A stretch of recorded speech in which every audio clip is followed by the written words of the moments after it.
મિત્રો, હું બસમાં મુસાફરી કરી રહ્યો હતો ત્યારે એક સુંદર વિધવા યુવતી આવીને મારી બાજુમાં બેસી ગઈ.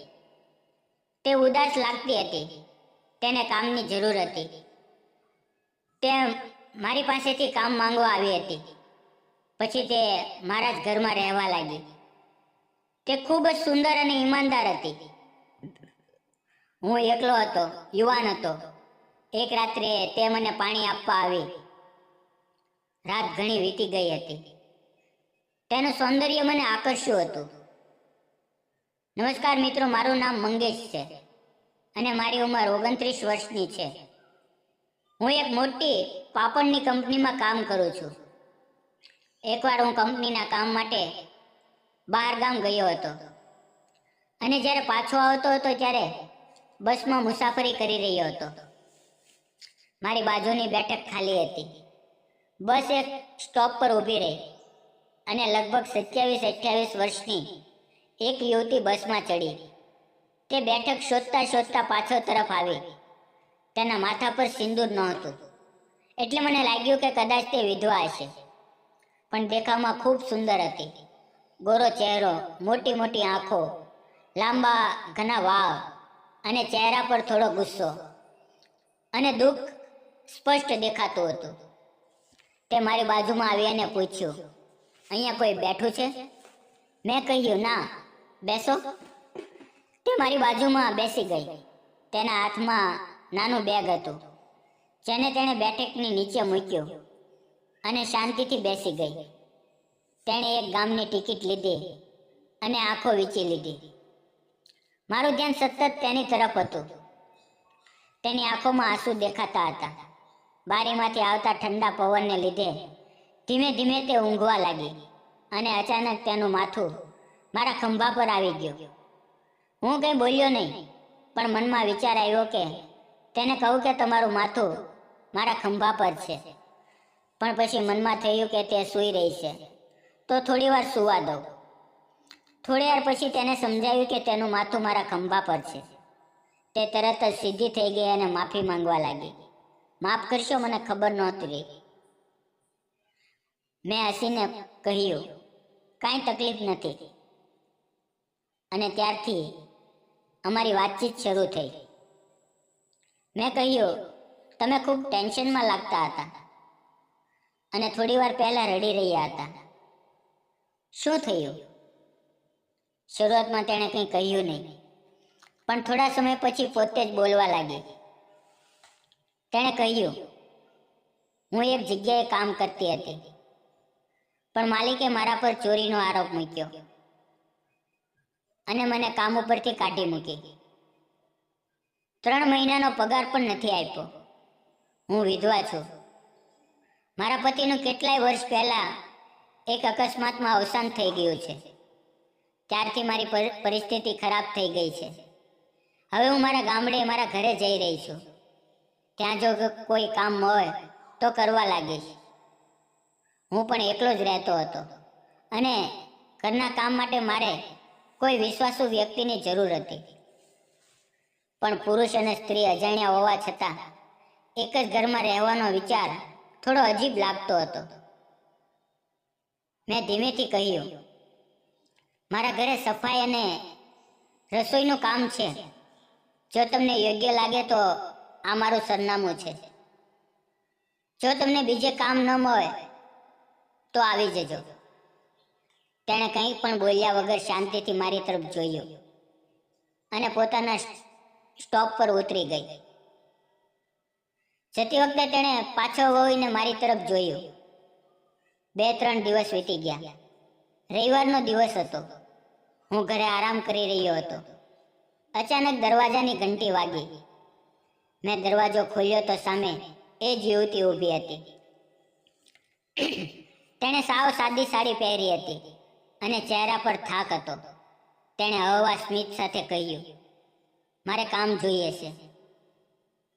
એ દિવસે બસમાં તમે મને સરનામું આપ્યું હતું, તે લઈને હું આવી છું. હું બોલ્યો, આવો અંદર.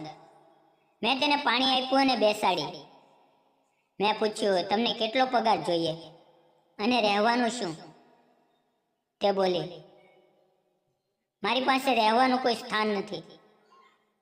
થોડા દિવસ હું અહીંયા જ રહીશ અને પછી હું પોતે વ્યવસ્થા કરી લઈશ. મારું ઘર મોટું હતું. તે દિવસથી તેણે ઘરનું કામ શરૂ કરી દીધું.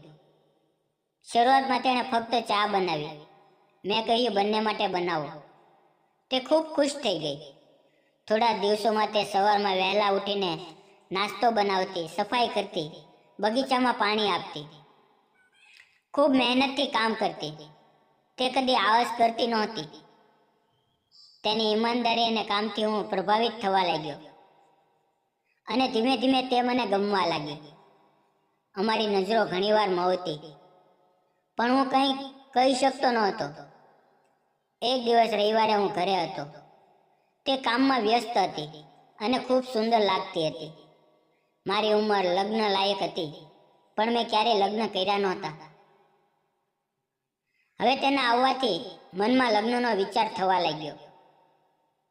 એકવાર મેં તેને પાણી લાવવાનું કહ્યું. તે તરત જ ગઈ અને ગ્લાસમાં પાણી લઈને આવી. મને તેને જોવાનું ગમતું હતું, એટલા માટે હું જાણતા અજાણતા તેને નાના નાના કામ કહેતો. તે પણ નજર ચોરતી, પણ હળવા સ્મિત સાથે કામ કરતી. એક દિવસ સવારે હું બાથરૂમ પાસે ગયો. દરવાજો પૂરો બંધ નહોતો. કદાચ તે ભૂલી ગઈ હતી. મેં માફી માંગી અને બહાર આવી ગયો. તે દિવસે તે થોડો સંકોચમાં લાગી. સાંજે જમ્યા પછી તેણે રસોડું સાફ કર્યું. હું રૂમમાં બેઠો હતો. મારે પાણી જોઈતું હતું. તે માટે મેં તેને બોલાવી. તે પાણી લઈને આવી. મેં હવેથી કહ્યું, શ્વેતા, મારે તમારી સાથે વાત કરવી છે. તે શરમાઈને બોલી, બોલો સાહેબ. મેં પૂછ્યું, તમે આટલા યુવાન અને સુંદર છો, તો બીજા લગ્ન કેમ નથી કર્યા? તે બોલી, મારું કોઈ નથી, અને જો કોઈ મારી સાથે લગ્ન કરે પણ પછી મને દુઃખ આપે તો હું ફરી એ દુઃખમાં જવા નથી માંગતી. મેં કહ્યું, જો તમને સારો માણસ મળે જે તમને સાચો પ્રેમ કરે તો તમે ફરી લગ્ન કરશો? તે ધીમેથી બોલી, હા. મેં કહ્યું, મારું દિલ તમારા માટે ધડકે છે. હું તમારી સાથે લગ્ન કરવાનો વિચાર કરું છું. તે આશ્ચર્ય અને ખુશીથી મારી તરફ જોવા લાગી. મેં કહ્યું, તમે ગરીબ છો તો શું થયું? તમે પણ સન્માનને પાત્ર છો. તેની આંખોમાં આંસુ આવી ગયા. એ દિવસથી અમે બંને એકબીજાની વધુ નજીક આવવા લાગ્યા. 3 મહિના પ્રેમ અને વિશ્વાસમાં વીતી ગયા. પછી હું તેને મારા ગામડે લઈ ગયો અને તેને મારા માતા પિતા સાથે પરિચય કરાવ્યો. શરૂઆતમાં તેમને થોડું અજીબ લાગ્યું, પણ પછી તેનો સ્વભાવ અને કામ જોઈને તેઓ પણ તૈયાર થઈ ગયા. અમારા લગ્ન ધામધૂમથી થયા. ગામના ઘણા લોકોએ ટિપ્પણીઓ કરી, પણ મારા મિત્રો મને અભિનંદન આપતા હતા અને મને કહેતા કે તે એક સ્ત્રીનું જીવન ફરીથી સુંદર બનાવી દીધું. આજે શ્વેતા મારી ખૂબ કાળજી લે છે અને પ્રેમ આપે છે. હું પણ તેને કદી કોઈ વસ્તુની ખોટ પડવા દેતો નથી. અમારો પ્રેમ સાચા દિલથી છે અને એ સાચો પ્રેમ હોય છે જે પૈસા કે સમાજને જોઈને નહીં પણ દિલથી થાય. મિત્રો, શું મેં સાચું કર્યું કે ખોટું?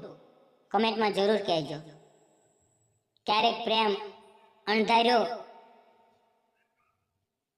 સ્થળે મળે છે. બસની બેઠક પર, બસ સ્ટોપ પર, જે કોઈ તૂટેલા દિલને નવી જિંદગી આપી જાય છે. સાચો પ્રેમ જાત, પરિસ્થિતિ કે ભૂતકાળ નથી જોતો. એ ફક્ત દિલ જુએ છે.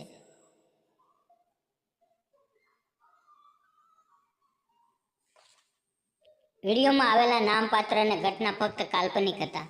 તેનો કોઈ પણ વ્યક્તિ, જાતિ કે ધર્મ સાથે સંબંધ નથી.